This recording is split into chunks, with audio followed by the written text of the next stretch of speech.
Hey guys, yes, I just came out the closet. Seeing as that I was pushed out in high school, I figured I'd take the chance to walk out today. So it's story time. In this episode, I'm gonna kind of unpack some heavy. So yeah, it's gonna be a long one. So please grab something to eat, grab some water, hydrate before you dehydrate, please. It's story time. So let's open the book.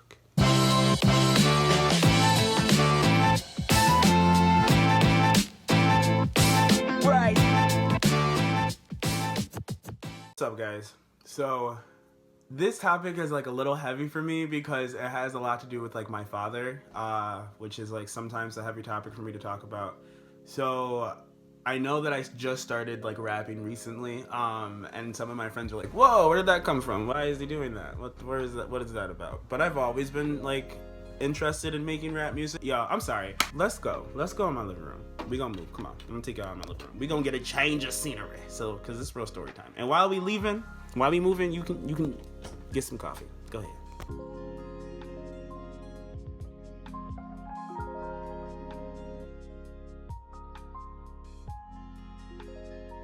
But to be honest, I've always been interested in music since I was a kid. As some of you don't know, I was raised in a very religious Jamaican household. My father's Jamaican, so I knew I was queer from a really young age. So being queer in a Jamaican household, there's really not a lot of space for that. You can't really exist very comfortably, and I always knew I was different. And like, some of the music that was played in my household, like for example, Vybz Kartel. Vybz Kartel was one of my dad's favorite artists. There's a lot of homophobic lyrics in a lot of that music too. So even when you're just like listening to music in your own house and it's something that really you're interested in, it's also something that makes you feel super uncomfortable. So it wasn't something that I really wanted to express myself in that direction. So I started writing. I started writing poetry. But I was really angry as a kid. I was really angry because I was queer and I didn't know how to accept it, how to express it, where to be, who to be, how to be, As a kid, I really didn't get the chance to really express myself through music. Even when I was listening to songs like, I don't know, TLC or like Destiny's Child, I remember specifically it was like Soldiers. Who the soldiers in here, where they at? Yeah, so I was singing that song one day and my dad was like, you need to specifically only learn the rap song and know the rap part about that. And I'm like, I can't sing the chorus. I mean, I know I can't sing a note, but I can't even know the lyrics to this. So, the idea of like toxic masculinity is so ingrained into the culture of like African American males and Jamaican culture that it just like was riddled in my dad. So he couldn't but help like pass it along to me, and thankfully I'm a lot stronger than that, and my mom's strong-willed too, you know what I'm saying, and my parents got divorced and my mom is the boss. Shout out to Mom Dukes.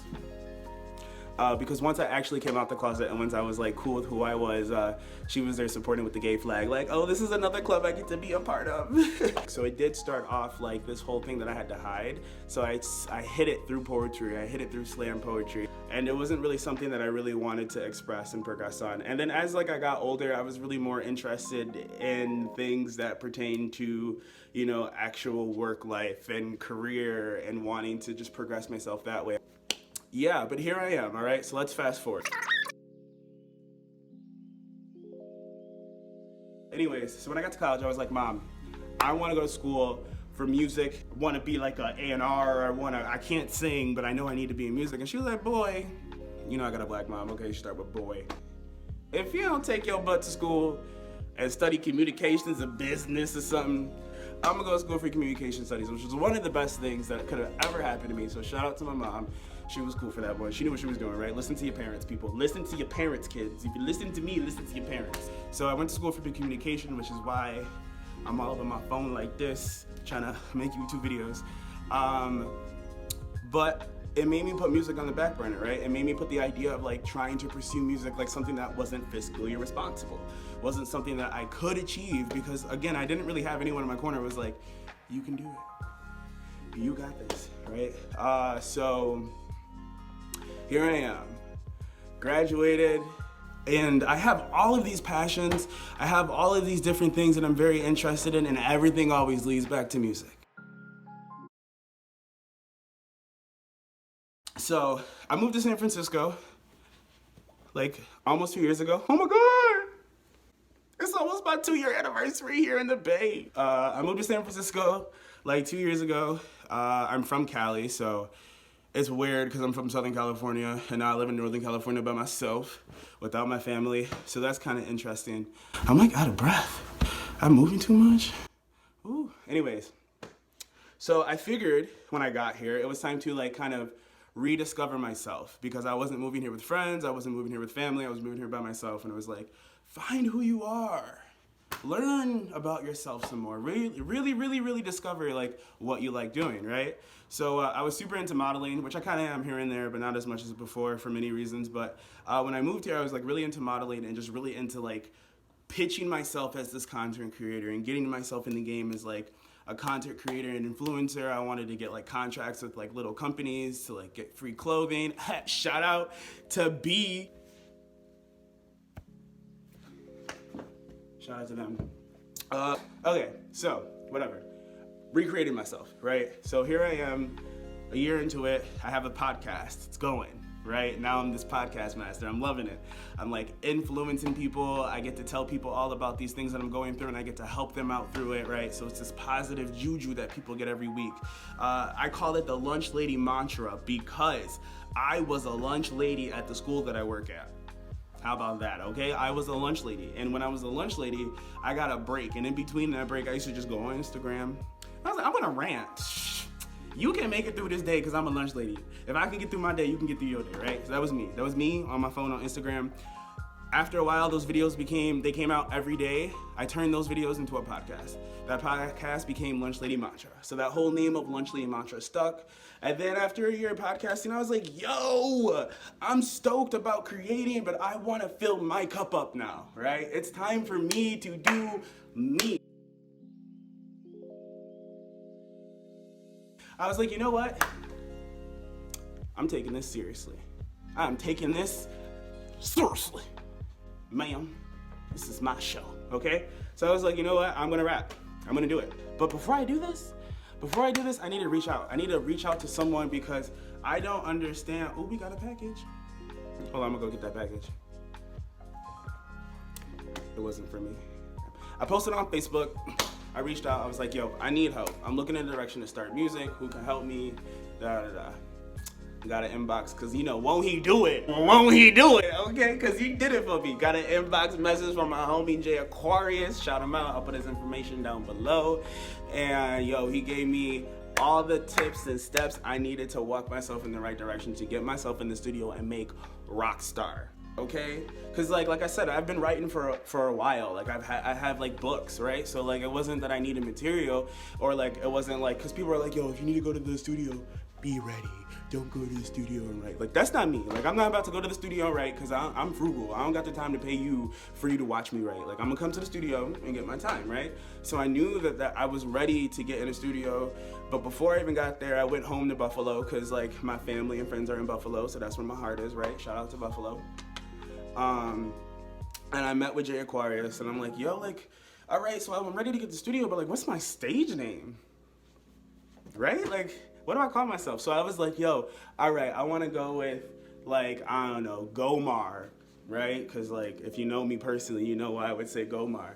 I wanted to go with, like, Gomar, and he was like, nah, that's whack. And I was like, all right, Lunchbox, like, that's it. And he was like, oh, okay, all right. Yeah, I can see that. And I was like, it was like, I don't want to spell it like L-U-C-N-H, like, he was like, ooh, I got it, LBXX. And I was like, oh,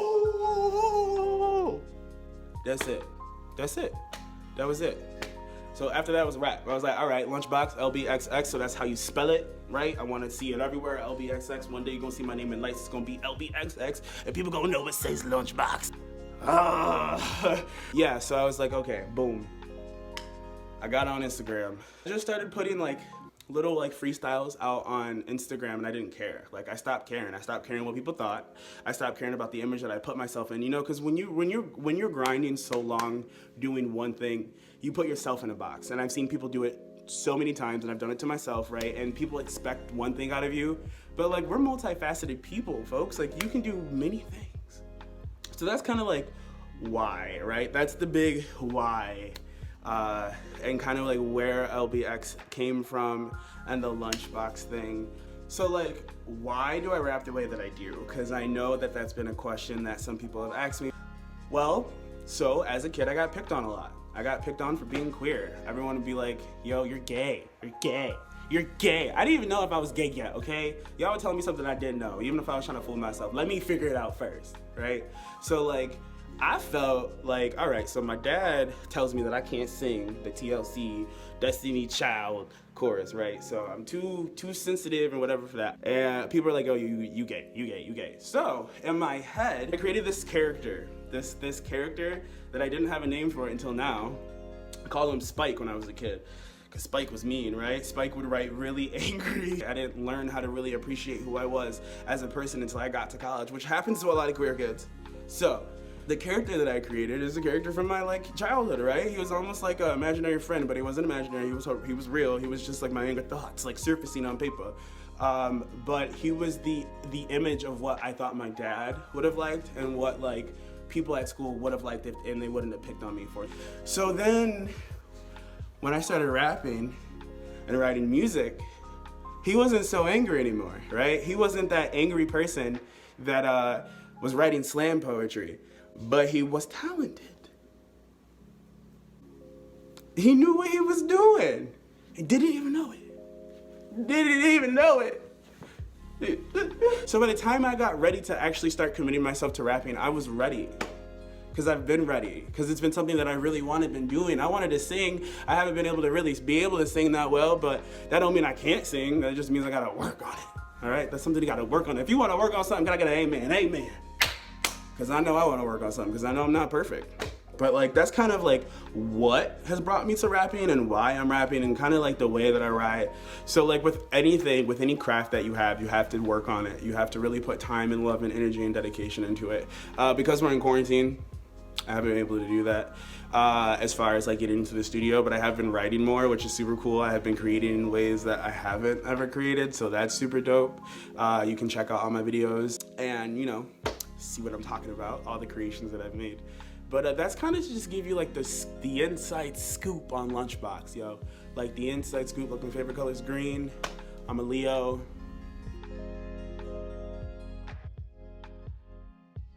Yeah, so thank you for watching. I hope that was insightful. Make sure to subscribe. Make sure to check me out next week. And for all my music, it will be on SoundCloud if you haven't checked it out already, or check out my Instagram where all my freestyles are. I'm gonna put a compilation of videos together on YouTube. I just gotta make sure that they're the ones where I'm not swearing. You know, because I'm trying to be monetized one day, baby. Obviously, I got a long way to go, guys. Help me out. Help me get to 500 subscribers by my birthday, August 5th.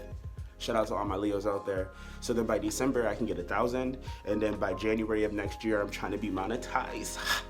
So help me out, all right? But yeah, I'll put some music up for you guys so you guys are just like, yo, who is this man talking about rapping? And he don't even got mad music out yet. I mean, you can check out Rockstar's up now. What you waiting for? No Favors is up there. I'm about to put mad snippets up on my SoundCloud to get you guys ready for what's about to come out after quarantine. Yeah, so definitely check me out, guys. Thank you for watching. Subscribe. Love me. Check me out next week. Peace.